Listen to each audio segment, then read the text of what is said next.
Sabemos que los dinosaurios murieron por el impacto de un gran asteroide contra la Tierra.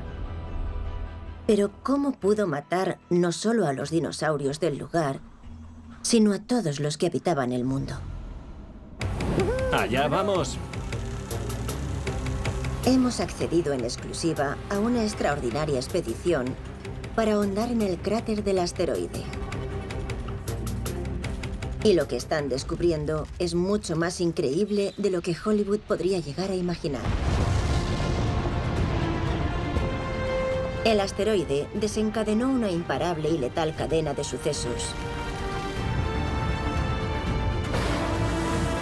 Y ahora, gracias a los descubrimientos de esta expedición, podemos revelar exactamente qué pasó el día en que murieron los dinosaurios.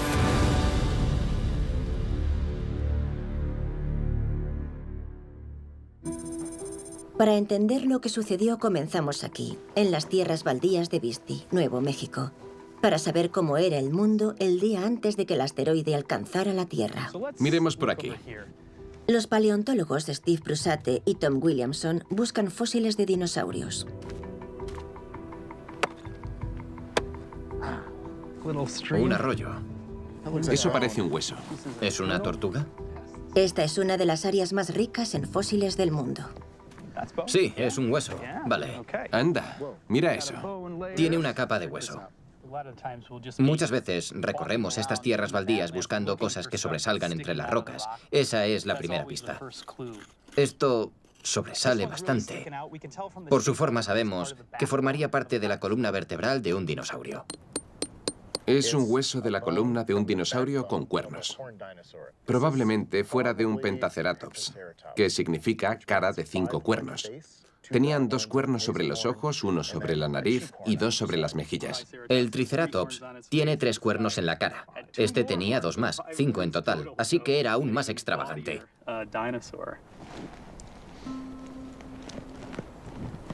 Antes de extraer el fósil, Steve y Tom deben envolverlo en yeso con la esperanza de que 66 millones de años después no se fracture al sacarlo. Ya. ¿Listo? Sí, vale. Ahí está. ¡Qué bien!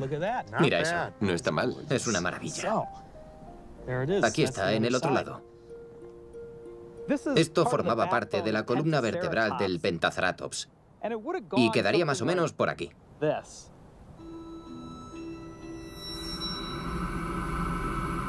Con fósiles como este podemos hacernos una idea de cuál era el aspecto de estas poderosas bestias e incluso de cómo vivían. Eran los principales herbívoros del lugar. Toda esta zona está llena de este tipo de huesos. Eran las vacas del Cretácico. Estaban por todas partes. El Pentaceratops era una criatura que deambulaba por Norteamérica en el Cretáceo tardío, durante los últimos 10 millones de vida de los dinosaurios. En aquel entonces, el paisaje distaba mucho del actual. Durante esos 10 millones de años, esto era una especie de selva, para que nos hagamos una idea. Había una densa vegetación, grandes árboles, frondosos bosques y ríos fluyendo a través de las junglas. La comida abundaba para los herbívoros, quienes a su vez eran presa de los carnívoros más aterradores de todos. De esos herbívoros se alimentaban unos de los dinosaurios más famosos de todos, los tiranosaurios. Así que había Tyrannosaurus Rex aquí, en Nuevo México. Pero también está el abuelo de este, el Vistayéversor, el cual contaba con unos 60 de estos afiladísimos dientes y los utilizaba para triturar los huesos de estos dinosaurios herbívoros.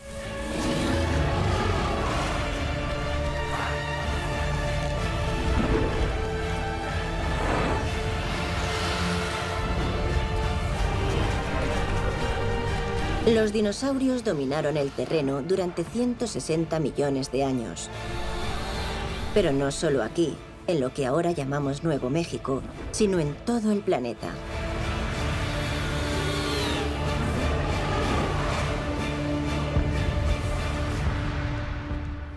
Así era el mundo hace 66 millones de años. Esa era la situación cuando de repente las cosas cambiaron. Este era el paisaje que ofrecía la Tierra el día previo a la muerte de los dinosaurios, mientras el asteroide avanzaba a través del espacio. Hace 66 millones de años, nuestro mundo era muy distinto. El nivel del mar era más elevado y los continentes estaban más próximos. Pero la principal diferencia era que los dinosaurios dominaban el planeta. Hasta que un día, todo cambió.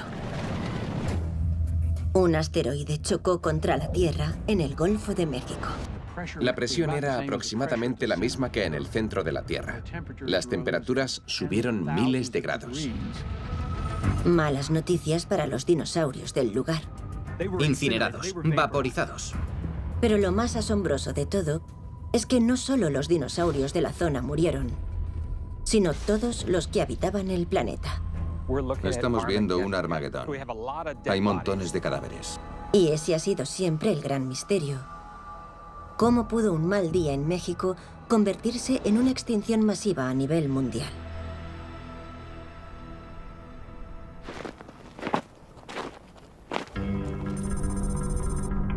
El geólogo Som Galik espera resolver el misterio de una vez por todas. Son forma parte de un grupo internacional de científicos que anhela descubrir qué sucedió cuando aquella enorme roca espacial perforó la Tierra hace 66 millones de años y cómo aniquiló a los dinosaurios. Una misión que comienza en un cráter de asteroide mucho más reciente y pequeño aquí, en Arizona. Este cráter lo creó el impacto de un asteroide de unos 50 metros sobre la Tierra hace unos 50.000 años y mide sobre 1,5 kilómetros de diámetro. Se trata de un cráter bastante pequeño, en forma de cuenco. Estudiando la forma del cráter y las capas de roca, los geólogos pueden hallar datos forenses sobre el momento del impacto y la magnitud de la explosión. Todo sobre esa línea roja que vemos ahí es material que estaba enterrado. Fue elevado y ahora vemos del revés, como una pila de material roto. Los efectos del impacto de este asteroide serían relativamente locales. Este chocó a unos 40.000 kilómetros por hora. Y a 10 kilómetros de aquí llegó la bola de fuego. A unos 20 kilómetros la onda expansiva. Y a unos 40 vientos huracanados. Pero no dejó de ser un día horrible solo para el norte de Arizona. Fue un día horrible para los mamuts de la zona, pero no una extinción global. El asteroide que aniquiló a los dinosaurios, de 15 kilómetros de ancho, dejó un cráter de 200 kilómetros de diámetro. Sin embargo, a pesar de sus dimensiones, es muy difícil de divisar. Está tan bien escondido que no fue descubierto hasta 1990 aquí, en el Golfo de México. Su nombre, Chicxulub. Este es el Golfo de México. Y el cráter del impacto está aquí. Pero no se había descubierto porque estaba enterrado. De modo que no resultaba evidente en esa superficie que estabas en un cráter, pues 66 millones de años de piedra caliza lo habían sepultado. Oculto bajo 600 metros de piedra caliza, el cráter de Chicxulub no solo es enorme, sino que posee características que lo elevan a una nueva categoría de supercráteres. Chicxulub es uno de los cráteres de impacto más grandes que hay. No es como el que tenemos detrás, que tiene forma de cuenco y es superado por dos clases de cráteres. De ser un poco más grande, veríamos un cierto rebote, una elevación central. Y si fuera todavía más grande, veríamos que dicha elevación parece desmoronarse hacia afuera, en un anillo rocoso llamado Anillo de Picos. Este anillo de picos solo lo hallamos en los cráteres causados por los mayores impactos. Y son sus rocas las que nos dan las mejores pistas sobre el momento del choque. Son y sus compañeros se adentrarán hasta el corazón del cráter del asteroide, bajo el mar en el Golfo de México. El objetivo de nuestro próximo proyecto es perforar ese anillo de picos justo aquí, en el mar, en su zona más superficial. Lo perforaremos y recogeremos muestras del mismo. Y cuando lo hagan, esas rocas revelarán lo que pasó en los minutos, horas y días posteriores al impacto y resolverán el enigma de cómo murieron los dinosaurios.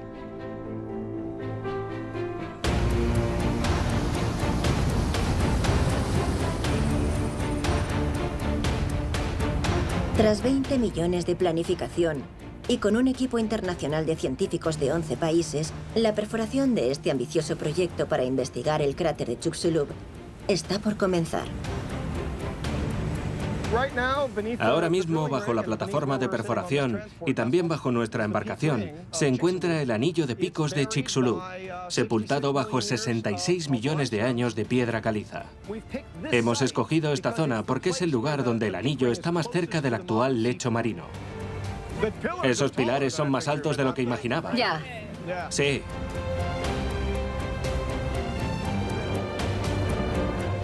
¡Allá vamos! ¡Qué bien! Aún así, el equipo deberá atravesar 600 metros de piedra caliza antes de llegar al cráter. Durante 8 semanas, los taladros girarán las 24 horas del día. Hay 2 turnos, de medianoche a mediodía y de mediodía a medianoche. ¡Vamos allá!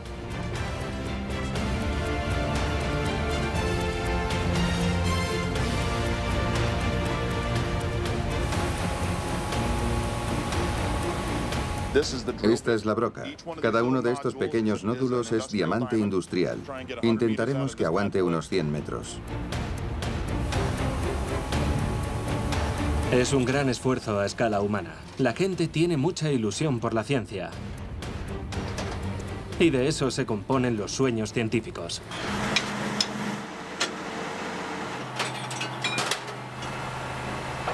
Es una expedición única. Nadie había perforado nunca el anillo de picos de un cráter de asteroide. Pues Chicxulub es el único en la Tierra cuyo anillo sigue intacto. El siguiente más cercano está en la cara oculta de la Luna. La coordinadora e iniciadora de la expedición es Joe Morgan. Llevo años muy ilusionada con esto y ver que ya es una realidad me asusta bastante. Nos hemos esforzado tanto por llegar a este punto que queremos unos grandes resultados. A medida que profundizan en el lecho marino, el equipo extrae muestras rocosas de 3 metros de longitud. Este es el primer núcleo o testigo completo de la expedición.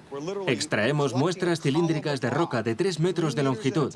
Y a medida que profundizamos, retrocedemos en el tiempo hasta llegar al momento del impacto, hace unos 66 millones de años.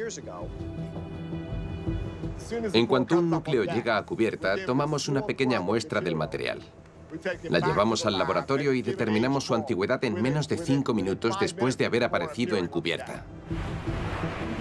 En un conjunto de cabinas portátiles, al que con afecto llaman su calle principal, los científicos estudian con ahínco cada núcleo al extraerlo. Tengo unas imágenes buenísimas. Mirad este cristal. Es la materia del core catcher vista con microscopio.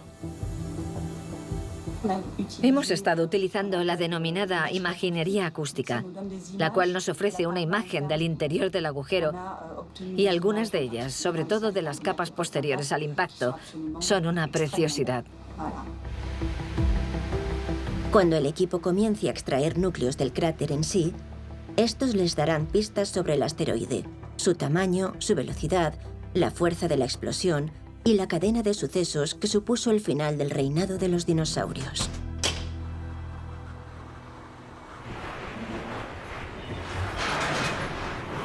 Pero antes extraerán núcleo tras núcleo a partir de las capas de piedra caliza e inspeccionarán cada muestra buscando algún indicio de cambio que indique que se acercan al cráter.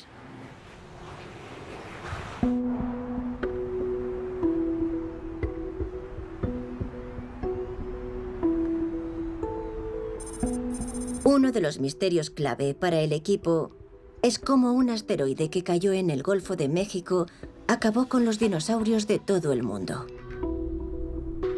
Aquí, en Nueva Jersey, el paleontólogo Ken Lacovara cree haber encontrado algunas víctimas de ese fatídico día. Animales fallecidos por el asteroide, a pesar de encontrarse a 2.700 kilómetros de distancia. A medida que avanzamos por aquí, retrocedemos millones de años en el tiempo y en el fondo de esta cantera habremos viajado 66 millones de años atrás. Pero en aquel entonces, todo era muy diferente. Esta zona quedaba bajo el agua.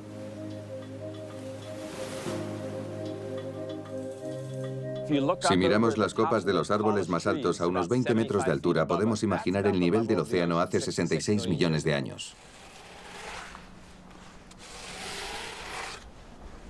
Y en el fondo de la cantera, Ken ha ahondado en el lecho de ese antiguo mar. Es precioso. Aquí empiezas a oír cómo cruje un poco. Y ha desenterrado un asombroso y fatal escenario en una fina capa de antiguas arenas. Aquí estamos en el límite, en el fin de la época de los dinosaurios. Aquí hallamos un escenario fatal. Mirad qué almeja tan bonita en esta capa.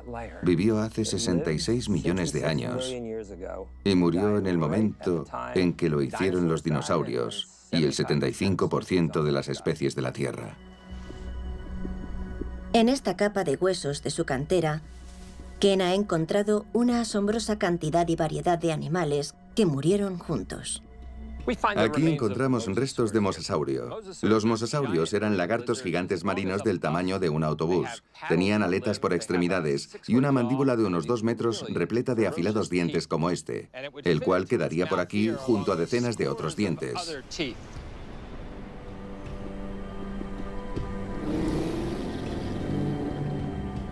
En la parte superior de la garganta tenían otro par de mandíbulas y estos dientes quedaban hacia atrás, evitando que sus presas lograran escapar.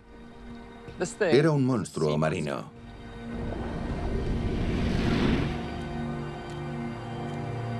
Había una increíble variedad de criaturas, tanto grandes como pequeñas, pero lo más asombroso es que muchos de sus esqueletos siguen unidos. Este hermoso fósil es de un antiguo cocodrilo marino. Tenían un hocico larguísimo que hacía así y estaba lleno de dientes. Estos animales se colocaban en el fondo del mar con la boca abierta, esperando que algo entrara nadando y... ¡bam! Eran depredadores de emboscada. Como vemos, el esqueleto está articulado, lo que significa que sus huesos siguen conectados como cuando vivía. Esta es una pista de lo que sucedió ese día. Murieron aquí y poco después quedarían sepultados. A medida que se desvelan pistas, resulta evidente la masacre en masa aquí acontecida. En un pequeño rincón de la cantera, Ken y su equipo descubrieron un escenario de matanza en que los fósiles descansan tal y como fueron encontrados. En 5 años de excavación, 25.000 fósiles. Hay muchos cadáveres. Estamos viendo un Armagedón. Estos animales convivían y murieron juntos de repente. Quedaron rápidamente sepultados. Y ahora tenemos ante nosotros el escenario fatal que se produjo hace 66 millones de años. Desde los arenques de dientes de sable hasta los cocodrilos, caracoles y tortugas, nada escapó a la matanza. Por las diferentes especies que hallamos aquí, vemos que fue una catástrofe generalizada. Ken cree que estas son las primeras víctimas de la colisión en ser descubiertas. Y piensa que ha encontrado la prueba que lo demuestra. Lo que vemos aquí, estas cosas tan diminutas, son esférulas de cristal.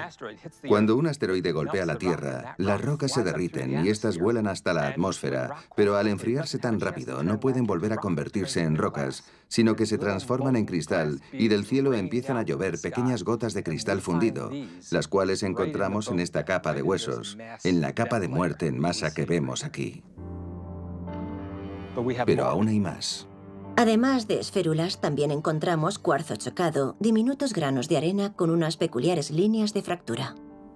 Presenta un patrón muy distintivo. Las únicas formas que conocemos de formar cuarzo chocado son la detonación nuclear o el impacto de un asteroide. Y dudo mucho que los dinosaurios tuvieran armas nucleares. Cada vez son más las pruebas que apuntan a que estos animales fueran víctimas del impacto meteorítico, las primeras halladas en todo el mundo. En la cantera de fósiles, en la capa de huesos, tenemos cuarzo, esférulas y también cadáveres. Creo que todo apunta a que nos encontramos ante seres que perecieron en el crucial y calamitoso día que acabó con los dinosaurios y moldeó el mundo moderno tal como lo conocemos. Si se pudiera llevar a juicio al asteroide, estas pruebas bastarían para condenarlo.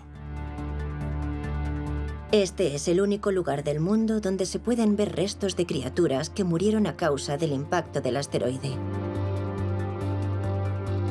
Pero la pregunta sigue siendo la misma. ¿Cómo pudo el impacto de un asteroide en el Golfo de México, a más de 3.000 kilómetros de distancia, provocar tal carnicería en Nueva Jersey?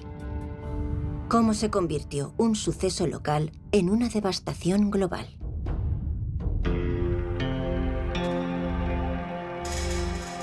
Y el misterio crece aún más considerando que en relación con nuestro planeta, el asteroide era diminuto.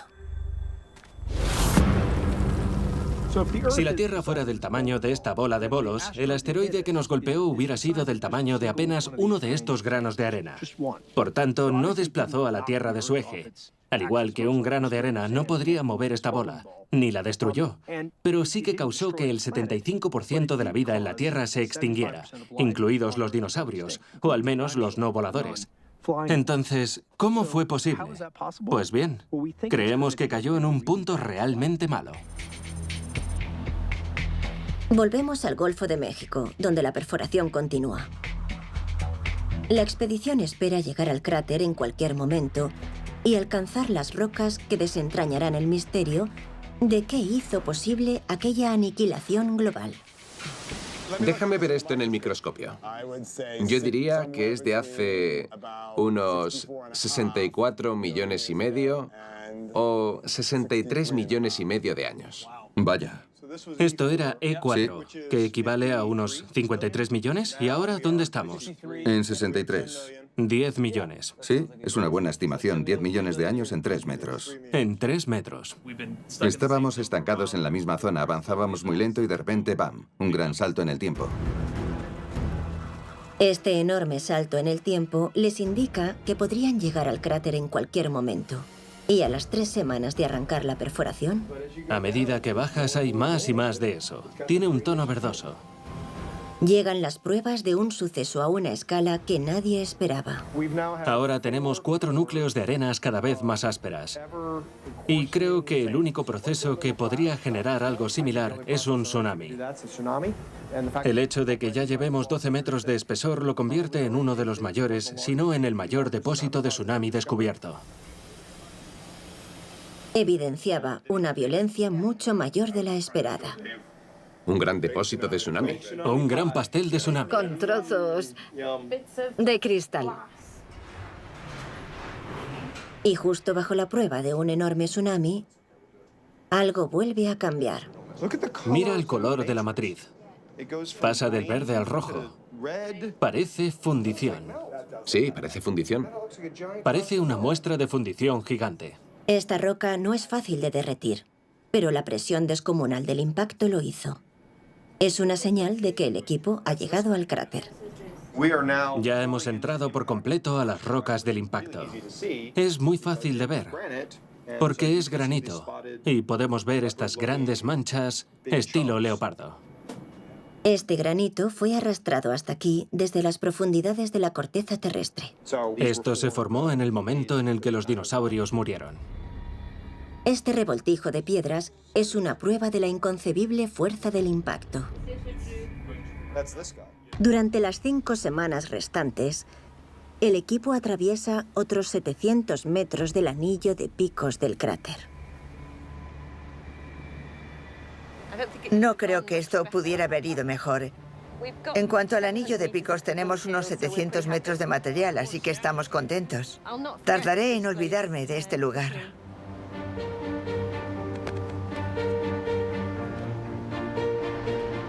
Son, Joe y el equipo se marchan con su preciada carga.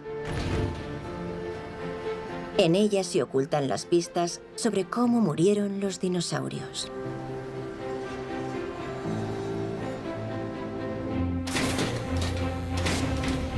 A los 4 meses de concluir la perforación, el equipo de la expedición se reúne en Bremen, Alemania, para analizar sus preciadas columnas de roca. Dentro de estos núcleos están las pruebas que revelarán minuto a minuto qué pasó después del impacto del asteroide y lo que significó para los dinosaurios. Desentrañar el secreto es una tarea mastodóntica. Más de 800 metros de roca han de ser cuidadosamente divididos, examinados y fotografiados. Y la que cuentan es una impresionante historia de violencia.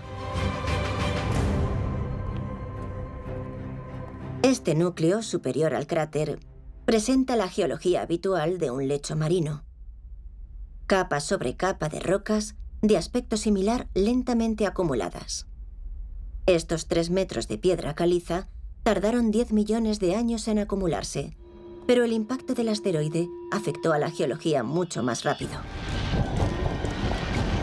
Los siguientes 600 metros de roca fueron depositados en un solo día a medida que la fuerza del impacto atravesaba la corteza de la Tierra como masilla, dejando capas de granito, arena y roca derretida en un caótico amasijo. Lo que tenemos aquí es granito, como el que tenemos en la encimera de la cocina, solo que este proviene del cráter de Chicxulub y ha sido sometido a mucha presión, un granito estresado. La transformación de este granito estresado es la prueba que explica lo que sucedió en los primeros segundos del impacto. Aquí tengo un ejemplo de cómo sería el granito normal. Podemos comprobar lo duro que es. Y si lo cortáramos, podríamos hacer una encimera con él. Es un material muy sólido. Esto, por otra parte, ha cambiado totalmente debido a las ondas de presión que lo atravesaron tras el impacto. Es muy ligero y bastante frágil, porque ha sido muy estresado, muy dañado. Originalmente, todo esto estaba a unos 10 kilómetros de profundidad en la corteza, pero aquel proceso lo elevó y se desmoronó hacia afuera, formando todo un anillo de montañas de este granito. Y lo increíble es que todo ocurrió en cuestión de minutos. Basándose en las pistas del núcleo, el equipo puede reconstruir al detalle el impacto de Chicxulub.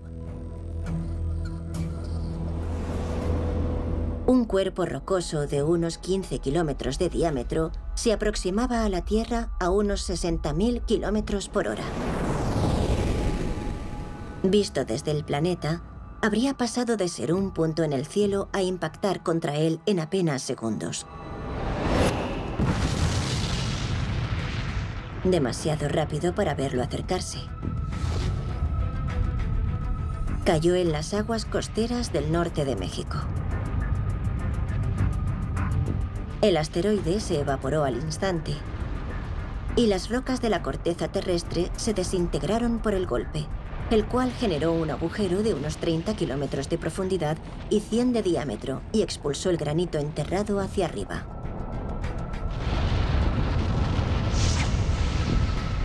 La roca pulverizada fluyó como un líquido, erupcionando en montañas más altas que el Himalaya antes de derrumbarse en cuestión de minutos, formando ese anillo de picos tan característico de los mayores impactos.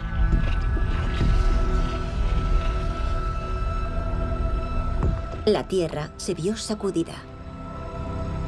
Y por fin, 66 millones de años después, el relato de aquellos violentos 10 minutos ha sido revelado.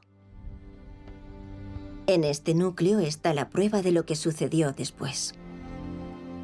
Esto es único. Contiene una mezcla de cosas que normalmente jamás encontrarías cerca, lo cual es alucinante.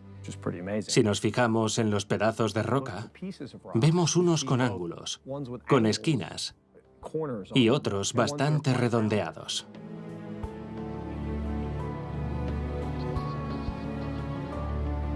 Algo tan redondeado tuvo que estar en el agua.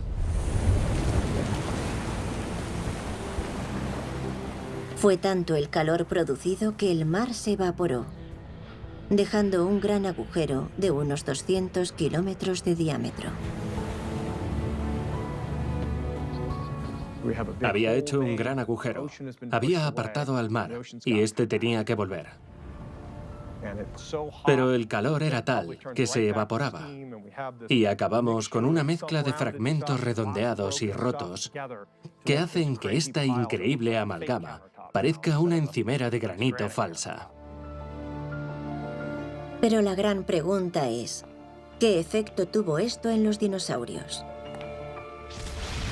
Para responder a eso, el equipo necesita estimar el tamaño de la explosión, y la única manera de hacerlo es mirando las explosiones más grandes realizadas por el ser humano.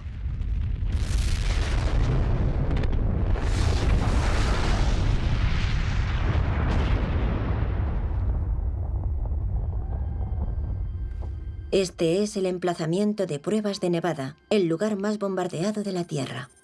928 de las mayores explosiones nucleares jamás realizadas se vieron aquí. Explosiones que pueden ayudar a los físicos Mark Boslow y David Dearborn a calcular el tamaño de la explosión del asteroide.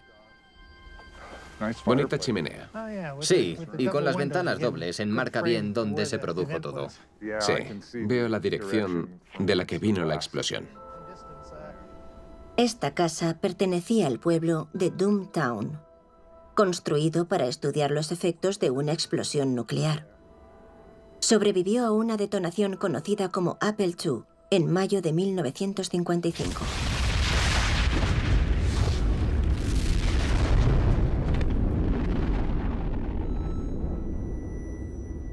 La explosión debió de llegar hasta aquí y apuesto a que reventó las ventanas. Esos trozos de cristal se verían presionados por un viento de unos 150 kilómetros por hora. Las ventanas desaparecerían, sí. Estallarían, seguro. Y veo que esta chimenea tiene una grieta. La parte superior de la chimenea se giró.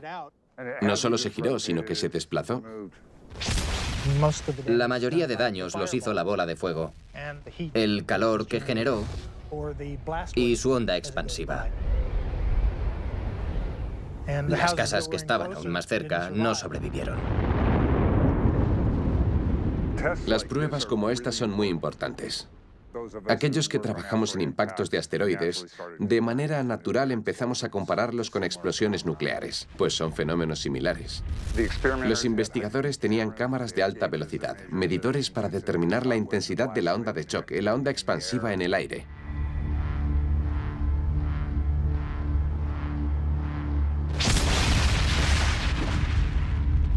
Un particular fenómeno hallado en explosiones nucleares e impactos de asteroide es el cuarzo chocado. La presión de la onda de choque de una explosión nuclear es tan alta que supera la fuerza de un cristal.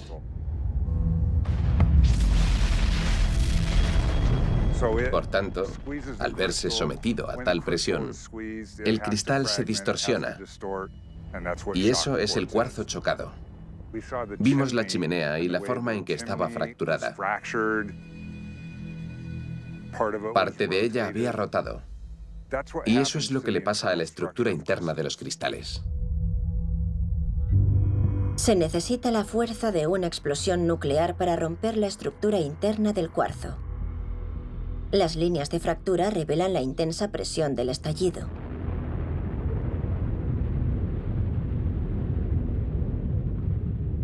Pero esto no es nada en comparación con la presión desatada en Chicxulub.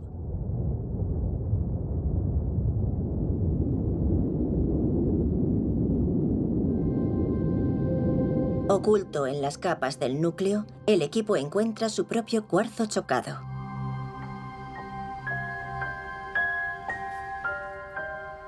Este es un trozo de cuarzo chocado que extrajimos hace poco de Chicxulub, visto bajo el microscopio. Y en él tenemos muchas líneas. Cuantas más líneas vemos en diferentes direcciones, mayor fue la presión a la que fue sometido. Y hallamos piezas como esta en todas las rocas del impacto. Basándose en el estudio de las explosiones nucleares, Joe ha podido calibrar la magnitud de la explosión. Utilizamos exactamente los mismos hidrocódigos que utilizan para modelar explosiones nucleares. De hecho, hemos robado esos códigos y los hemos aplicado a nuestras simulaciones de formación de cráteres de impacto. Este suceso fue equivalente a 10.000 millones de Hiroshimas. Fue descomunal, el más grande de los últimos 100 millones de años, lo más catastrófico que le ha pasado a la Tierra.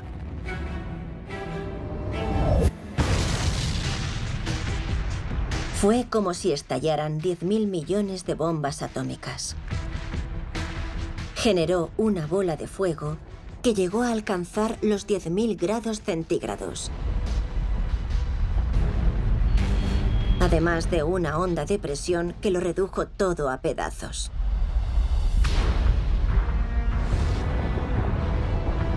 Todo ser vivo a 1000 kilómetros de distancia moriría al instante. Y eso solo en el primer par de minutos.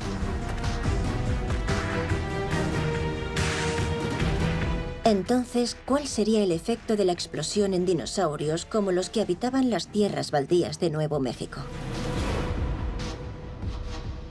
Estando aquí, me cuesta muchísimo imaginar cómo sería esto hace 66 millones de años, cuando todo cambió. Al principio de aquel día, toda esta zona estaría repleta de dinosaurios. Y después, a unos 2.000 kilómetros en esta dirección, hacia el sureste, el asteroide impactó contra la Tierra. Y los dinosaurios no tardarían en percatarse de que algo andaba mal, pues verían una enorme nube roja, con forma de hongo, ocupando gran parte del cielo. Pero eso no habría afectado mucho a los dinosaurios. Lo habrían visto, pero no les habría perjudicado. Ahora sus primos en Texas, 1000 kilómetros más cerca del impacto, quedarían abrasados, incinerados, desintegrados. Pero en todo el mundo, la mayoría de los dinosaurios seguían con vida. Los monstruos marinos de Kenla-Kobara, en Nueva Jersey, seguían nadando felices. Pero no por mucho tiempo. Una mortal e imparable reacción en cadena se había desatado.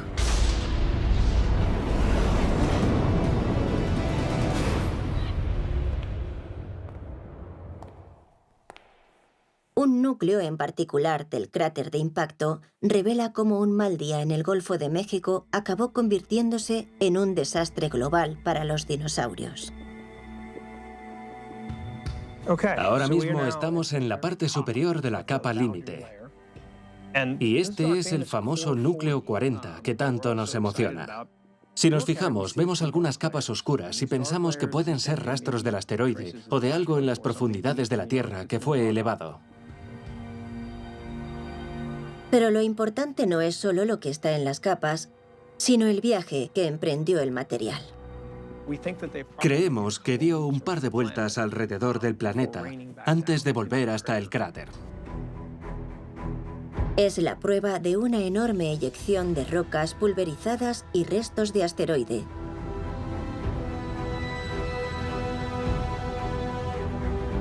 Y es esta eyección la que convirtió un desastre local en una masacre global. Cuando el asteroide cayó al suelo, se produjo una enorme columna de vapor de roca que se expandió hacia arriba a muy alta velocidad y hacia el resto del planeta. Una manta de polvo y vapor se extendió rápidamente desde la zona del impacto. Era un gas caliente de roca Y a medida que subió, se enfrió y formó pequeñas esferas del tamaño de un grano de arena. Cuando estas esferas volvieron a entrar en la atmósfera, se calentaron de nuevo por la fricción del aire, como estrellas fugaces. Pero si desde el suelo hubieras mirado hacia arriba, habrías visto un increíble número de estrellas fugaces hasta el punto de no distinguirlas individualmente. Habrías visto una enorme capa de lava candente avanzando muy por encima de ti en todas direcciones. No caería sobre ti, pues estaría a 60 kilómetros del suelo aproximadamente. Pero esa lava candente emitiría una energía varias veces mayor a la del Sol.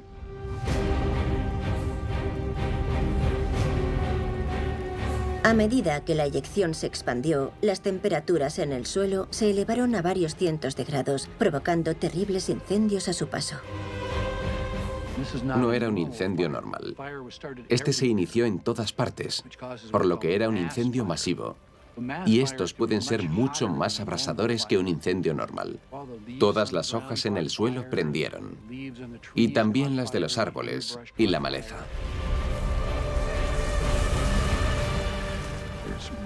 Vientos huracanados soplaban hacia el fuego, levantaban las llamas y lo consumían todo. Por tanto, este vapor no tardó en extenderse por todo el planeta.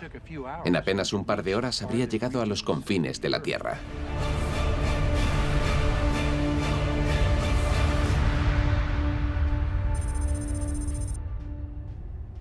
En las tierras baldías de Nuevo México, los dinosaurios habían escapado a la explosión inicial, pero esa manta de fatalidad avanzaba rápidamente hacia ellos. En apenas 11 minutos, el cielo comenzó a oscurecerse.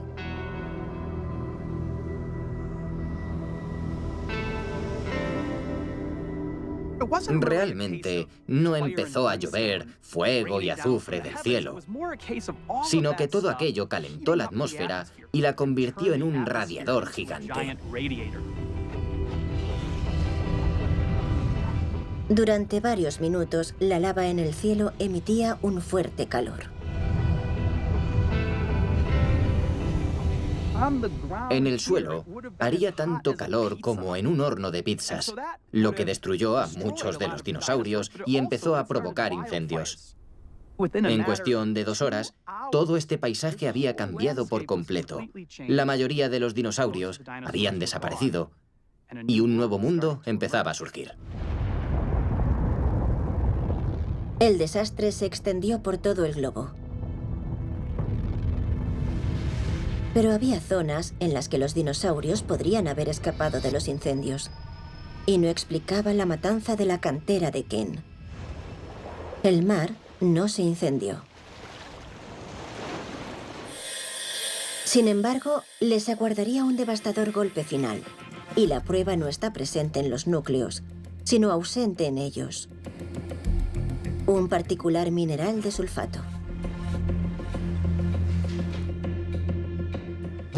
Esto es yeso. En el momento del impacto en Yucatán había yeso, un material que contiene sulfatos. Teniendo en cuenta que el asteroide aterrizó en aguas poco profundas, se esperarían grandes cantidades de yeso en el cráter.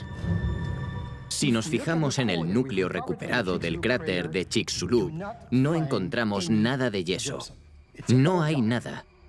Debería estar lleno de yeso, pero no es así, lo cual significa que en el momento del impacto, casi toda la secuencia de yeso presente en el objetivo pasó a la atmósfera. Esta es tal vez la mayor revelación de todas. El equipo ha descubierto que la cantidad de este dañino sulfato en la atmósfera debió de ser enorme. Mucho mayor de lo imaginado. Este material, evaporado por el impacto y liberado a la atmósfera, fue el asesino. El yeso como este fue lo que mató a los dinosaurios. Esta vasta nube de polvo sería el colmo para los dinosaurios supervivientes. La propagación de restos bloqueó los rayos del sol y la luz se apagó.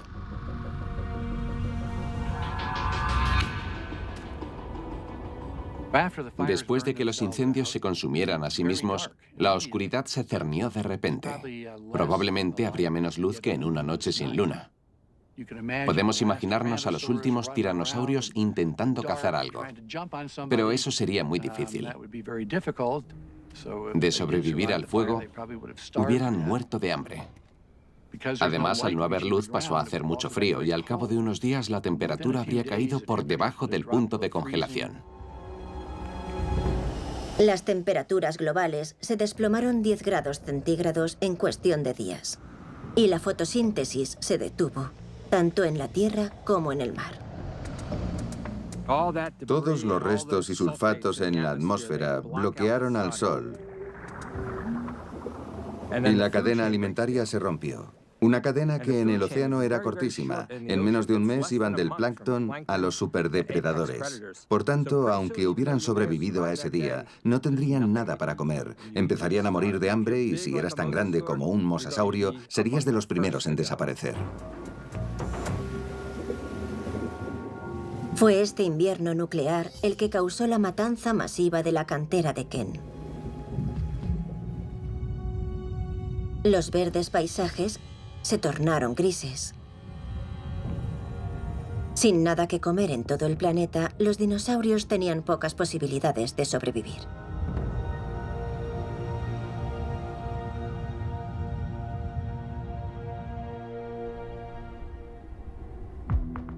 Después de muchos meses de oscuridad, la luz del sol regresó paulatinamente a la superficie y con ella un nuevo desarrollo.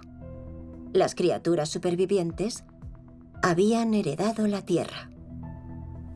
Lo que tengo en la punta del dedo es un diente inferior de un mesotma. Era un pequeño animalito del tamaño de un ratón. Este diminuto pero resistente mamífero es una de las pocas especies que sabemos que sobrevivió a la devastación global. Es un diente muy afilado y podía alimentarse de insectos y semillas, por lo que no dependía de la fotosíntesis. La muerte de los dinosaurios permitió a estos pequeños supervivientes medrar y los mamíferos evolucionarían rápidamente para apoderarse del planeta. Estas rocas a rayas son los sedimentos que se han acumulado durante cientos de miles de años desde la extinción de los dinosaurios. Y aquí encontramos a los primeros mamíferos. En realidad, los mamíferos se habían originado casi al mismo tiempo que los dinosaurios y vivieron durante toda la era de los dinosaurios, pero seguían siendo relativamente pequeños. Hasta que no se extinguieron los dinosaurios, los mamíferos no empezaron a medrar, diversificarse y convertirse en grandes animales. Esta es la mandíbula de un mamífero, cuya cabeza era tan grande como la de un lobo. Aquello era un paraíso para estos nuevos animales. Sin los mamíferos que sobrevivieron a aquella extinción, no estaríamos aquí. Pues entre aquellos grupos de supervivientes estaban nuestros antepasados. Fueron de los pocos mamíferos que sobrevivieron a la extinción. Fue un golpe de suerte que allanó el camino a nuestra propia evolución. Si el asteroide hubiera impactado apenas unos segundos antes o después, la historia hubiera sido muy distinta. El punto en que cayó fue especialmente desastroso para la vida. Una gran cantidad de material volátil fue liberado a la atmósfera. Si hubiera impactado en un momento ligeramente distinto, con la rotación de la Tierra podría haber caído sobre el Océano Atlántico o el Pacífico. Y de haberlo hecho ahí y no en México, tal vez este suceso no hubiera sido tan importante como para ser el fin de la era de los dinosaurios. De hecho, es posible que no hubiéramos llegado a apoderarnos del planeta.